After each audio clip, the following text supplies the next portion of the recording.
It's been a few days now since the Lions marched into New Orleans to take a victory from the Saints.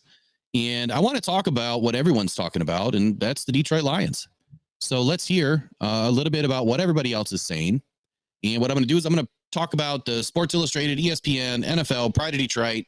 We're going to talk about a few of these different media outlets and then hear what they had to say right after the game and their initial knee-jerk reaction as to how this game went. And this is not the doom and gloom type of video or anything. It's just I want to share with everyone what everybody else is saying. So first up is Sports Illustrated, and they start with this: after two hideous performances against the NFC North, the Lions 9-3 went on the road and showed their mettle in the Superdome. New Orleans was outmatched from the start, trailing 14-0. That's actually 21-0. The Lions' run game was great, accounting for 142 yards on 4.7 yards per carry. Detroit is once again in firm control of its division and could challenge for multiple home games come the postseason, this after not having a single playoff game in Detroit since 1993. I guess to really break this down, there's not much to really talk about here. I mean, yep, very true. We haven't had a playoff game since 93. Our run game was good against the Saints. It honestly could have been a lot better. And we are not really in firm control of anything just yet other than our division. And we definitely had two hideous performances against NFC North opponents. So let's see what the ESPN had to say. Detroit jumped out to a 21-0 lead, but allowed the Saints to get within a score in the second half. The Lions have won 3 of their past 4 games, but also blew an early lead against the Los Angeles Chargers in Week 10 and haven't been able to consistently sustain leads after this 4-game stretch. Their goal is to be playing their best football in December, per Coach Dan Campbell, but they still have work to do. I agree with all of this. Number one, we all know that playing your best ball in December and getting incrementally better every single week till January is the goal. Number two, we have not been able to sustain leads. We are letting teams come back and all right, let's go on to hear what ESPN has to say. Detroit jumped out to a 21-0 lead, but allowed the Saints to get within a score in the second half. The Lions have won 3 of their last 4 games, but also blew an early lead against the Los Angeles Chargers in Week 10 and haven't been able to consistently sustain leads over this 4-game stretch. Their goal is to be playing their best football in December, per Coach Dan Campbell, but they still have work to do. Look, I agree with all of this. We clearly want to be playing our best football in December and get incrementally better every single week until we get to January. We want to be playing our best football. The part that worries me is not sustaining the leads and allowing teams to come back in and almost steal a victory from the jaws of defeat. That can't happen. The Lions have to keep the gas pressed, continue building their lead. Don't worry about the clock until the fourth quarter. And once, you're up by 5 scores, then you can probably learn to relax a little bit. But for right now, this defense hasn't been good enough to keep teams out of it, even with big leads. That is something that should scare us a little bit as we're heading into the postseason. And it's something that the Lions really need to figure out quickly. Next up is the NFL. And NFL.com had this to say: in a blink of an eye, Detroit sprinted to a 21-0 lead, generated by big plays on offense and a Brian Branch interception. Jared Goff diced up the Saints defense, threading surgical passes.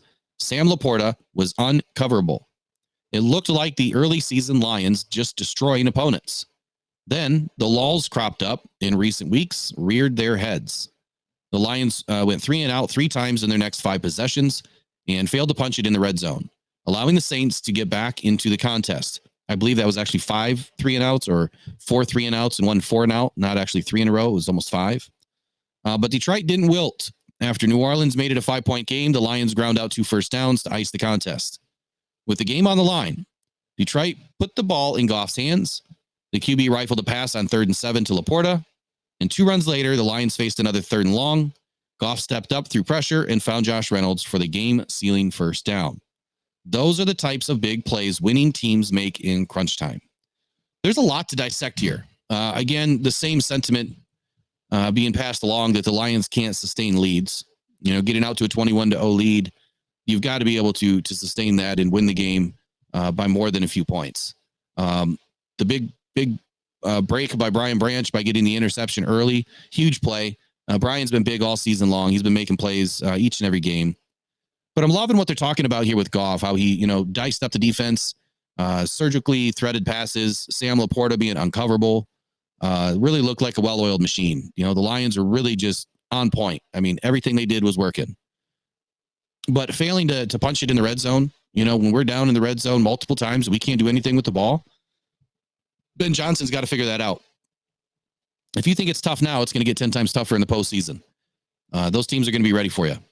So the other big thing here, with Goff being able to step up and through the pressure and find a receiver, I mean, that was a tight ball.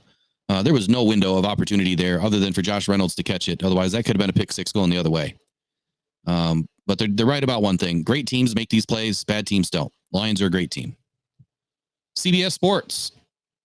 I say football games are 60 minutes long, but 7 minutes into this one, there was certainly a feeling the Lions were going to move to 9-3.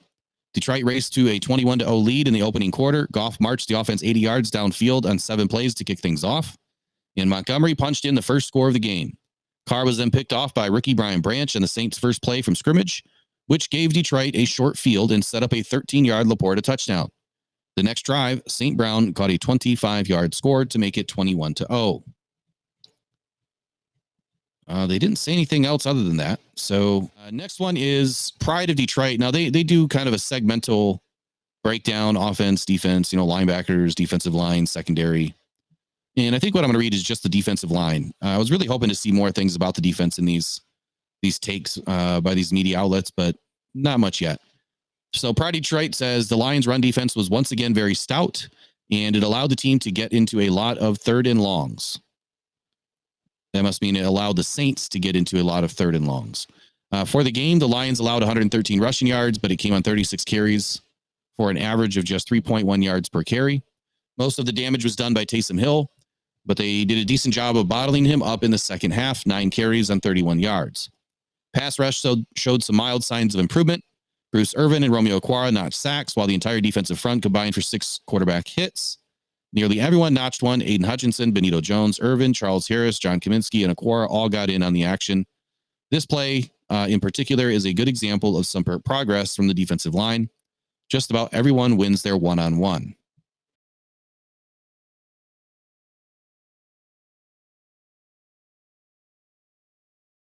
Yeah, I'm not too sure what game they were watching because you let up 113 yards on the ground. I don't know if that's a stout defense. I don't care if it took them 36 tries or 46 tries. They let up over 100 yards on the ground, and that's not a very good day for a defensive line. I didn't see a defensive line or a defense at all that was doing anything. To give the defensive line a B, that's a pretty darn good grade for allowing Taysom Hill to be the leading rusher for the Saints. I believe he had 59 yards. Kamara, I think, had like 56 or something, just below Taysom Hill. So, yeah, I wasn't very impressed with the defensive line, other than seeing Bruce Irvin jump out and get some pressure and get a sack right away. How do you bring a guy in, and in 2 weeks, he gets a sack before anybody else on your team? That doesn't make any sense to me. And how does your number 1, or your number 2 overall pick of last year's draft not outperform a 36-year-old? Those are the questions that I have. I'm not all, doom and gloom or anything like that, but I'm just honest. I'm just honest about what I see, and I don't see a defensive line that's improved at all outside of one individual named Bruce Irvin, who knows how to play the game of football at a high level and finds ways to win. Everyone else on the defensive front needs to too. And it didn't matter to me that everyone won their one-on-ones one time.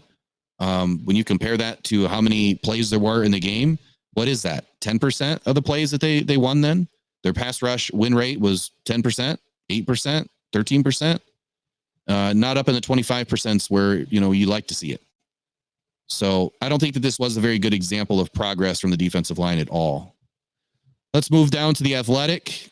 The Athletic says there are no concerns about the Lions offense. It's one of the best units in the NFL, but does the way Detroit's defense played today and in recent games worry you in terms of being able to defeat teams like the Eagles, the 49ers, and the Cowboys come this postseason? See, this is exactly what I'm worried about. I'm not worried about the Saints. Garbage team should manhandle them. I'm not worried about the Packers or the Bears. They're garbage teams. You should be able to have your way with them. Great teams beat those teams by a lot. But when you go up against the likes of the Eagles, the 49ers, and the Cowboys, much different level of play. required to win those games. We have not shown that level of play in a very long time. So Jones with The Athletic answered it first, and he said, yes, this has been a long-standing problem. Compared to last season, they have improved slightly in terms of yards and points allowed. In 2022, they gave up 392.4 yards and 25.1 points per game. This year, it's 318.8 yards and 23.5 points. I'm glad that they're using the stats that I love to see, because in 2022, you were literally separated by about 1.5 points between your offense and defense production. So if your offense was putting up 27 and your defense is allowing 25.5, that's bad. You're barely going to win games when you're barely separated by 1.5 points. And as far as yards go, yeah, there's a drastic reduction in yards from last year to this year. But I don't know if that's all on the offense or on the defense. I'd say that that's more on the offense, who's grinding it out with a running game. And when you have the ball more, or you're able to, put more yards on the ground and chew up the clock, the other team's not going to have as much option but to pass.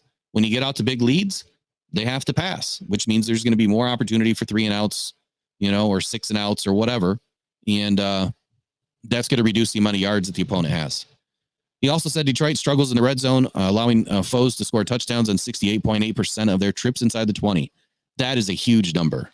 That number needs to be cut in half, which is the 3rd worst in the league. Dan Campbell's team has won despite those deficiencies this season. That's true, but those deficiencies are staring everybody else in the face as, wow, we can beat these guys. But once they reach the postseason, this will likely prove to be their undoing. There you go. Philadelphia, San Francisco, and Dallas all have potent offenses and the ability to engage in a shootout with anybody.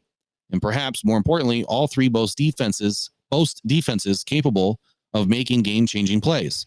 The Lions also rank among the worst in the league in terms of takeaways, and as a result, they will likely come up short. So this is some truth, man. I mean, that's some God-honest truth about what's really going on with the team. This is more about, more like the style, that I am and what I try to provide, which is truth and honesty and transparency about your team. No, it's not all doom and gloom all the time. I'm a huge supporter, obviously, of the Detroit Lions, been a fan for my whole life.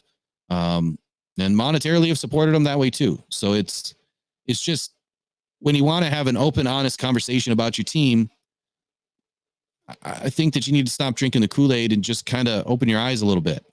It's okay to know what's really going on. It's okay to be oblivious. That's your choice. I'm not going to be oblivious. I choose not to live that sort of a life. There was another one in here. Pompey from The Athletic said, yes, the Lions defense was their downfall last year. It's better this year, but they still are allowing too many points and not coming up with the critical stops when necessary.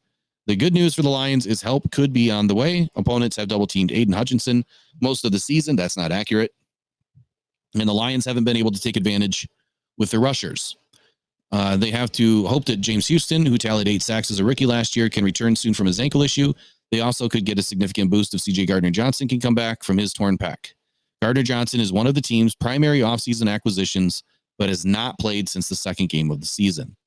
So in terms of Aiden Hutchinson, when you look at the top 20 pass rush win rate rankings right now and how often they're double teamed, Aiden Hutchinson is not even ranked in the top 20.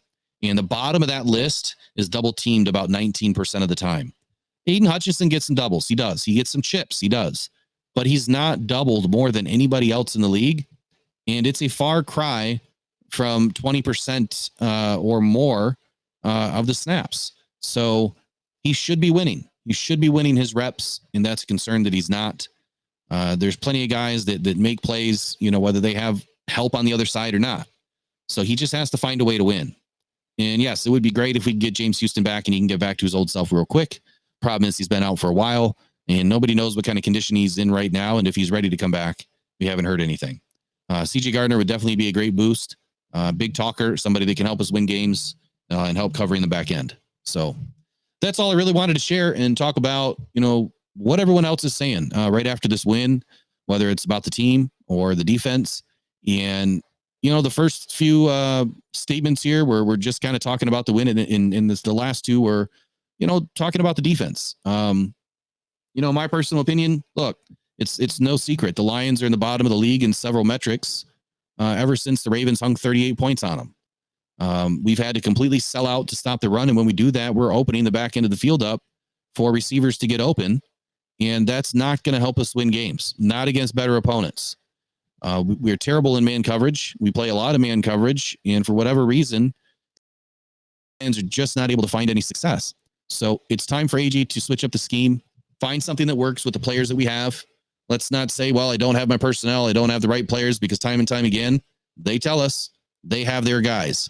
So if they have their guys, it's time to put them to work in a scheme that works for them.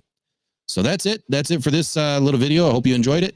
And listening to what everybody else has to say about our Detroit Lions, not all bad, right? We're doing pretty good. Everyone loves our offense, not so much on the defense, but we can't love everything in life. And if we did, life would be pretty boring. So, all right, y'all, we'll see you on the next one. Go Detroit Lions. Go One Pride. We'll see y'all later. Please take care. Bye-bye.